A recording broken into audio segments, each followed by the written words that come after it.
Hey guys, so what's going on? Welcome back to the channel. I am Starco Gaming and we are back with another Dragon Champion video, guys. Today we're going to talk about Amber, because Amber, for people who has Amber, she is going to be your top DPS for this Renara events coming out tomorrow. So today we're going to talk about Amber on how to build and play her properly, obviously. But before we get into that, guys, if you are new to the game or if you are level 15 or below, make sure to use the promo code STARCO to get $10 worth of free stuff. To do so, it's very simple. You go in settings, you go and use promo codes, and you enter the word STARCO, STARKO, and that's pretty much it, guys. It's pretty simple, and well, that also supports the channel, which is awesome. Now, with that said, let's jump into the roster here and let's take a look at Amber. So first thing, we're going to take a look at the skills and which skills should be ranked up to level 6 first, with a small priority there. And then after that, we're going to be jumping into the runes and explaining the skill priority with the runes. So let's get started here. So first we have our passive ability. Our passive ability for each attack burning on enemies. Amber recovers 6% of her L at the start of the turn. That is not a very important passive. So this one, level 5, it's only 1% difference, no problems. I'm fine with that. Level 5, it's not important at all. Then we have the third skill, Spirit of Zu Nayo, deal 250% magic damage to all enemies, a 70% chance to inflict burning for 2 turns, and 30% chance to remove all debuff from enemies. That debuff from enemies is mandatory. I think this ability is one of the most important to have, because removing those debuff can remove, for example, the shell from Salvador if it does not have debuff immunity, a taunt from a tank. This skill is very freaking useful. So definitely this skill is the most important one to actually get to level 6, because if you get to level 5, it's only 210% damage, you lose 40% damage, plus you cannot remove debuff. So level 6 is very important on this one. Will be #1 priority without a single doubt. Then we have the second skills, Meteor, deal 400% magic damage to an enemy and stun the target for 1 turn.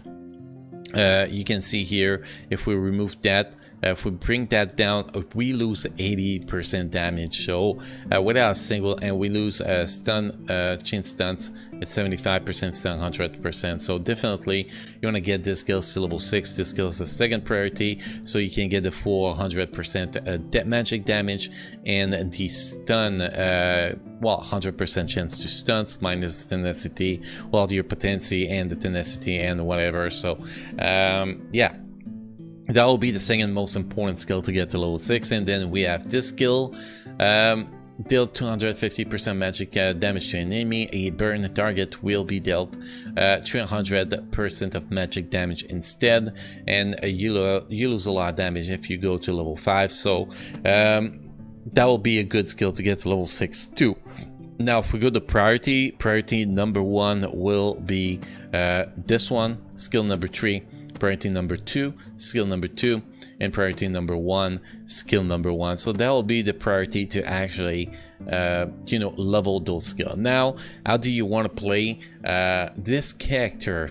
What's the best way to play this character? Well, you're gonna start with the 2-turn cooldown on this skill and 1-turn cooldown on this skill, so you cannot use them at the start. So at the start, you're gonna be using this ability, which is gonna be just do some regular damage. Then on the second turn, you want to use this skills, which is gonna apply the stun on the target. You need to stun that you're trying to kill as fast as possible. And on turn #3, you're gonna be using that, or if the tank is about to taunt on here, like on the next turn, you're gonna hold up for 1 extra turn before you actually use the ability to have a chance to remove the debuff. Or if Nightingale is the team and she's about to put her or increase damage on everybody, well, you want to hold up on that skill to actually use that skill to remove those debuff mostly. But in most cases, you're going to use that skill when it is ready, when the cooldown is ready, so you can actually get extra damage after that when you use that main skill. And that's pretty much what's important. Or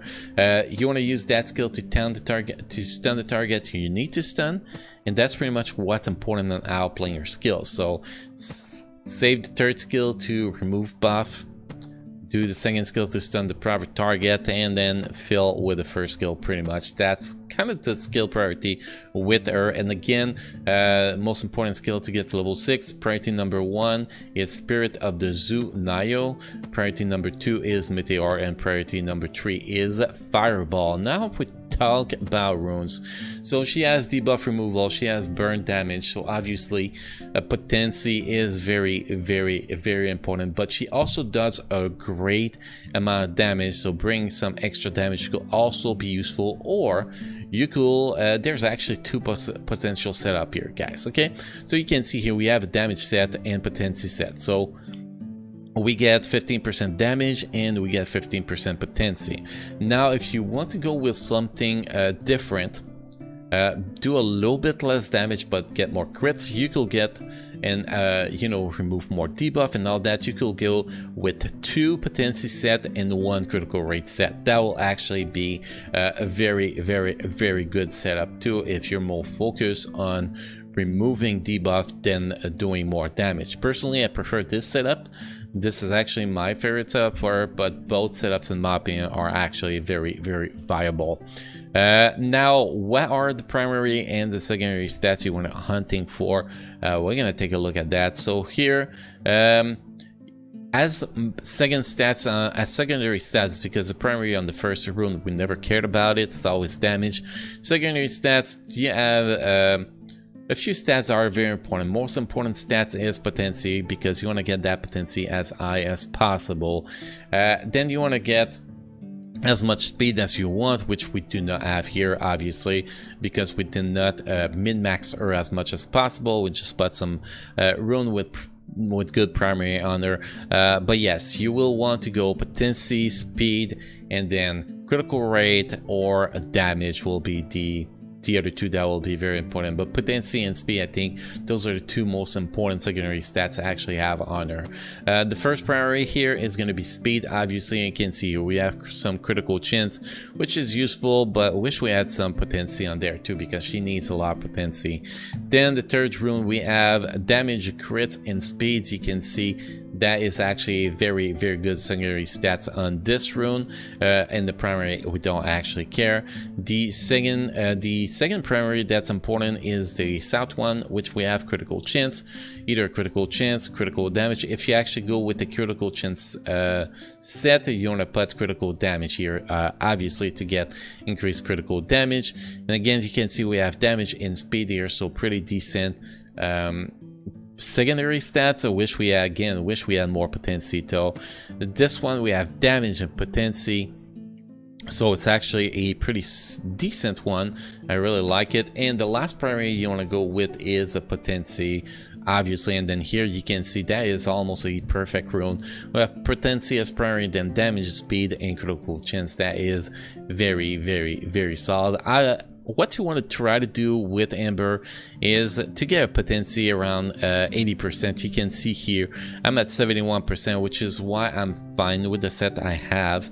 But if you could get that around 80%, that will be even better, obviously. So most important is to get a potency around 80% and then speed around 200%, not 200% but 200.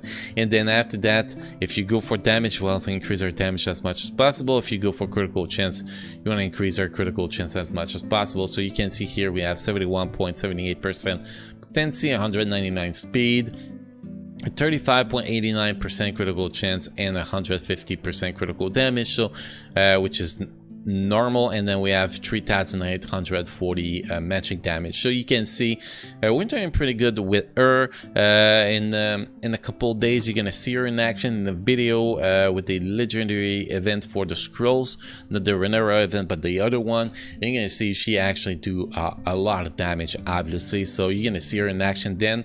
But if you have any question, feedback, comment, guys, about Amber, please let me know in the comment section. I always love to get you guys feedback on maybe things I miss or things you actually learned from this video or whatever. So or things you disagree, I'm always open for that too. So make sure to go in the comment section, guys, if you got anything to say about it. Don't forget to subscribe to the channel, guys, and enable the bell next to the subscribe button to get notified when posting new video. We'll go live with a live stream. We stream Thursday through Saturday, 7 p.m. Pacific time. We do like to focus on Battlegrounds and a little bit of daily, so make sure to stop by and see what we get to offer to you guys, obviously. Anyway, thank you for watching, guys. Hopefully you had a good time in this video. Hopefully this video was helpful to you, and well, hopefully I get to see you all guys in the next video. Thank you.